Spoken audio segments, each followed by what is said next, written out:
Hi, my name's Paul Cunnington. I am a guide. I like to think of myself that way because when I think of a coach or a mentor, it sounds like, we're sort of doing all the work and everyone else just follows the instructions. But I really think when you're helping someone to understand what's going on in their mind, why they behave in certain ways, we're really just shining a torch down on the path, guiding them. And the mind is so amazing that you can work it all out. And you do have all the powers inside you to understand what has been happening. And we have an amazing mind. Most things that we have in our lives that are happening right now that we wish weren't happening are linked to some sort of pattern, some sort of programming that is based in our subconscious mind. Because 97% of what we do during the day is subconscious. It's something we've learned, and we can do it over and over and over again, and we don't have to think about it. If we had to think about every little thing we were doing all the day, we'd go crazy. So these are operating systems, programs that have been installed into our subconscious mind. Sometimes when I speak to clients, particularly when we talk about the thing of anger, and they'll find that they've got really angry, and this is someone who won't necessarily be an angry person. They're not like, you have people who are generally very friendly, very calm, but they will just now and again lose it. And they will come to me and they will say to me, I have no idea why this keeps happening. And it just doesn't even feel like me, but I just, get so angry. And sometimes they even have to ask other people, friends, people they can trust who were there at the time when they got angry, to explain to them what actually happened because they can't remember. I believe the reason for that is because they are operating through their subconscious mind in that particular moment, and they're not even conscious of what they're doing. I mean, you're conscious, but you're not aware. It's a strange one, but I think if someone has been in an experience where they've got really angry, particularly at work, they've just really lost it, and perhaps afterwards for an hour or two, or days, months, or it could be even longer, that you then live with that. It then stays in your past, and you beat yourself up for however long you beat yourself up for, and you keep asking yourself, trying to figure out why it is this happens, and perhaps it keeps happening. But make no mistake, it's a pattern. It's something that was probably installed when you were very young, because that's a time, certainly till we're about 6 or 7, where it said we're almost like in a theta mode of energy. And it's almost like a hypnotic state, and we're just soaking up everything. So perhaps if you experience some bullying, or it could be anything, but the thing is, the pattern's been installed, and now this is one of those things that you've got a behavior that doesn't even feel like it's you. They'll say that to me, say, I'm asking myself afterwards, why did I do that? And it can be very upsetting for people. The other thing I find they talk a lot about is, um, they almost have, within these patterns of anger, um, the best way I can describe it as a rule of engagement. So these are people who need to feel, that they're in the right. Someone has stepped over this invisible line that they've drawn in their mind, and it includes these rules of engagement. So when people have behaved in a certain way because of the things they've experienced in their childhood, they then um, give themselves permission, or the programming is given permission to, you know, get really angry, um, shout at somebody, maybe, I don't know, kick a coffee machine or something, or even worse, really get hold of them by the scruff and maybe give them a shake or threaten to hit them or all sorts of things, because they feel completely justified within the programming they have running in their mind that they're the good guys. Lots of times these people will feel isolated. They tend to look at a lot of people and they will separate them into the black hats and the white hats, the people who they trust and the people that they don't trust. And these will be people who, as far as don't trust, that don't live up to certain very strong values that they have within their mind, that's within this programming. Again, it's like a rule of engagement. And there will be some very distinct angry triggers in there.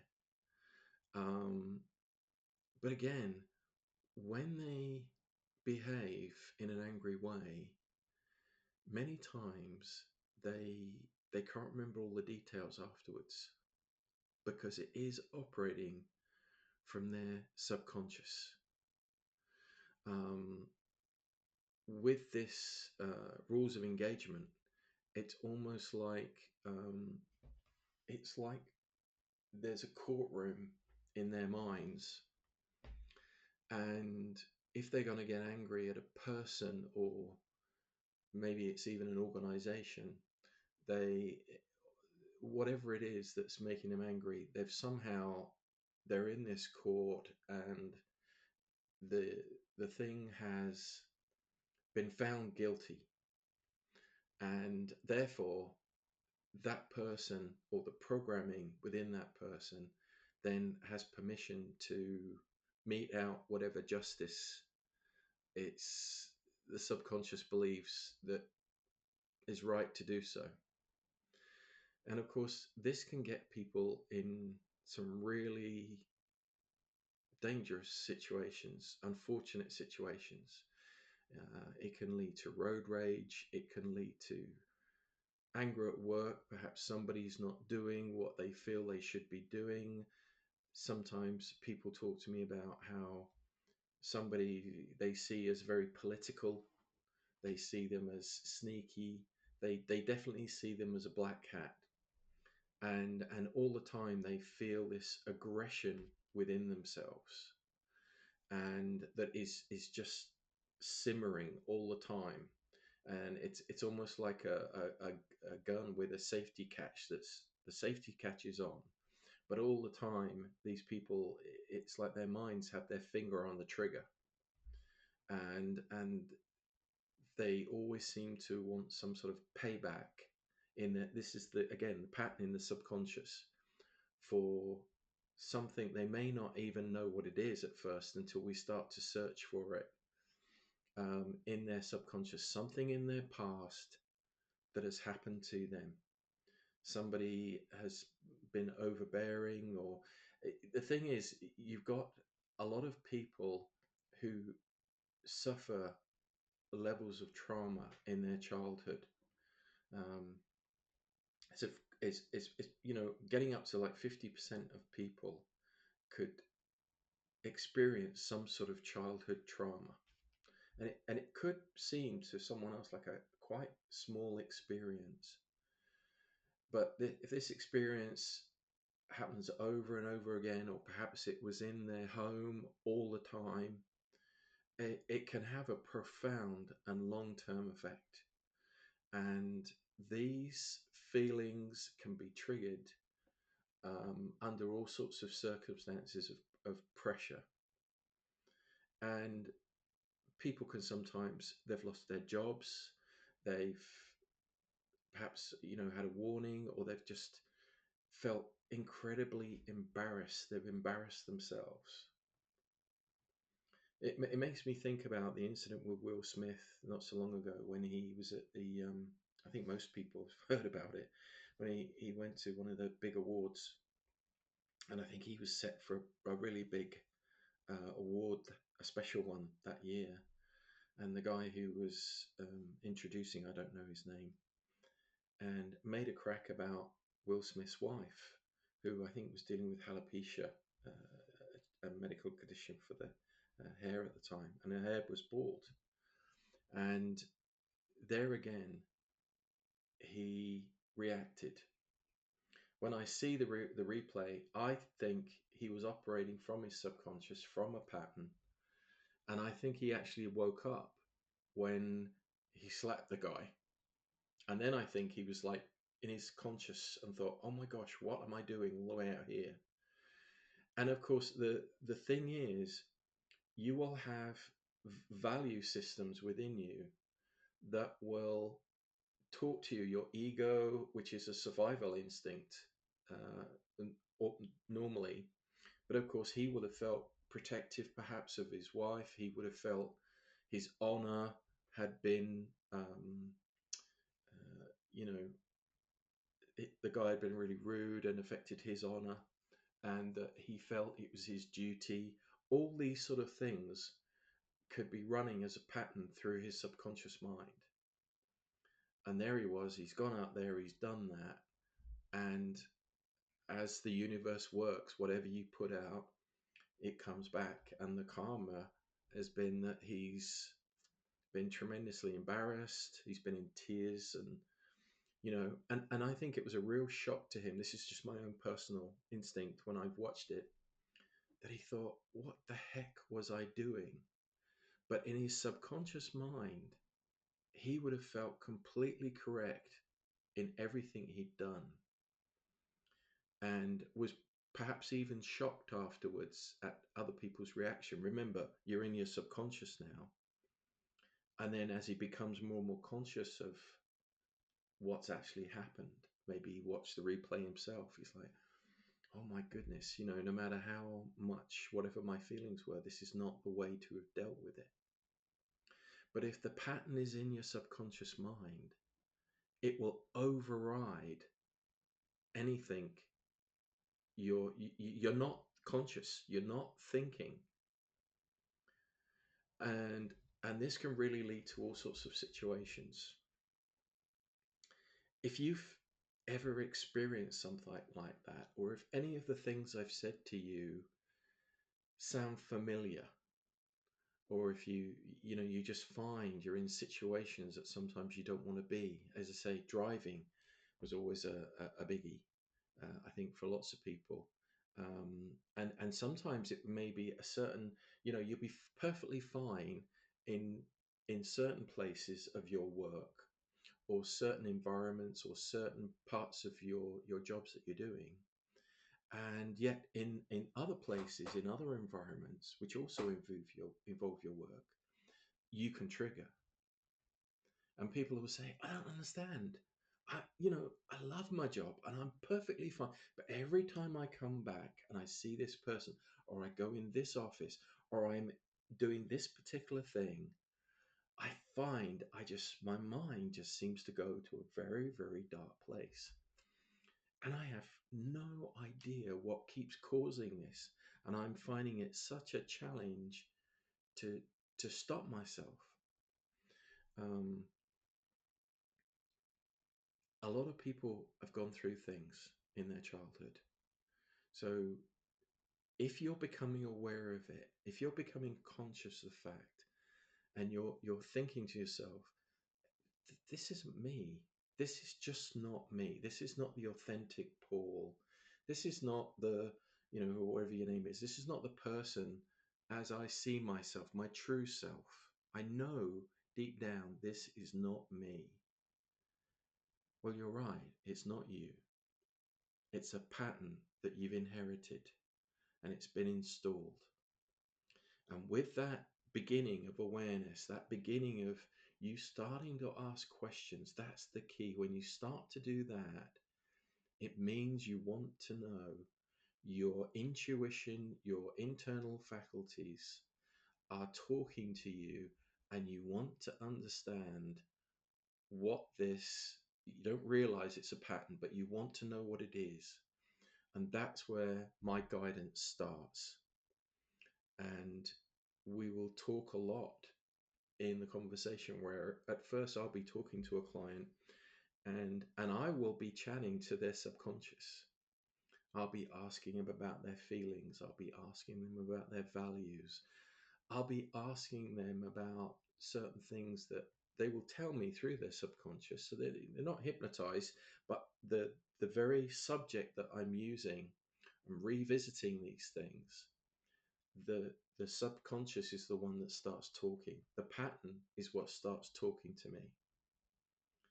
And I will draw out the reactions. I will draw out the feelings and the things that are fueling this programming. And you will become more and more conscious of it as I draw those things out. And then you will start to, it will start to come out in the light of day, this pattern, and then you'll be able to get hold of it. And as a guide, I will be able to help you to become an observer of yourself. That's something we all have to do eventually, no matter what kind of pattern it is. It could be something people are procrastinating with. It could be something that they are afraid of, like speaking at a presentation. These are all patterns. They're all dealt with in pretty much the same way. And they were all installed pretty much the same way. Anger is something that there was probably some sort of trauma involved. But at the end of the day, it's a program, it's a pattern. It can be changed, it can be reset. We all have very, very powerful minds. And that's why the subconscious, once something's installed, can really take over you. But we can get hold of it and we can reset it. And if you're starting to have those thoughts where you're saying, no, this is not right, this is not me, then I believe I can help you. You may get angry at me, or you may just, and don't worry about that, because I will guide you through it and I will help you to find what it is that you're not able to see right now. And then through learning to be an observer of yourself, we will correct that wrong pattern, that pattern that's not your authentic self. And I will guide you to become your true self, your authentic self.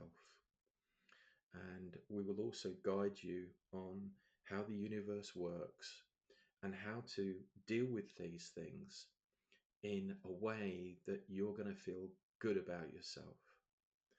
And the one thing that I would like to clarify is that I don't know what anger management is. I've never had anything to do with that. The anger will not go away. You see, one of the universal laws is about the law of polarity. And it's like the yin and the yang. You can't have one without the other. You can't have darkness without light. You can't have happiness, harmony, exhilaration, you just feel amazing about your life without the other end of the pole, the dark side of that. One cannot exist without the other. So anger doesn't disappear. But what happens is we help you, we guide you to give you the knowledge and the consciousness to understand how your mind works, what's really going on, how to reset new patterns, and how to approach anything that happens into your life in a way that you're going to feel in control and you're going to feel calm and peaceful, because knowledge is something that does that. It's ignorance of this pattern, ignorance of how your mind has been installed, that is causing these um, sessions of anger. And by the way, if you ever feel frustrated sometime, frustration is a sign of creativity. It's a sign that, because we have an amazing creative mind, it's a sign that there is something in your mind that you want to create. So there'll be frustration as well. That'll still be there. But you will now have a clear picture and knowledge of how your mind works. You will feel in control. You will be now an observer of yourself. And it will help everything in your life. And I've helped many people with this. Anger is an area I'm very familiar with. I've been down that road myself in the past, and it was one of the key areas that brought me to start learning about mindset. But I never did go down that anger management thing. I learned everything that I personally needed to know, and how it changed my life. And this is why I feel so good about having the privilege of being a guide for other people. If you understand how your mind works, it will give you all the answers you need. And all the questions and all the answers to those questions are already inside of you. And I will guide you and show you how to find them. Ego and some other things in your mind, some other old programming, will try and fight it, because that's supporting the current pattern. And the one thing ego decides to get involved with is because it's an old survival mechanism. It doesn't like change. It doesn't like any sort of change. But we will handle that, and we will clear that fog of anger. If you found it interesting, please feel free to go to the link on my page, and there is an appointment where you can click to make an appointment, or drop me a WhatsApp, or drop me a message, or whatever it is, or leave a comment with this post. And we can have just a general call first and talk about things, and you can get a feeling if you think I'm someone who could help you and work with you, and the same for me too. And but don't beat yourself up. And there are a lot of people nowadays who are dealing with this sort of thing. And if you've come to me, or you've gone to someone else, if you've come to that feeling that it's not you, it's because it's not you.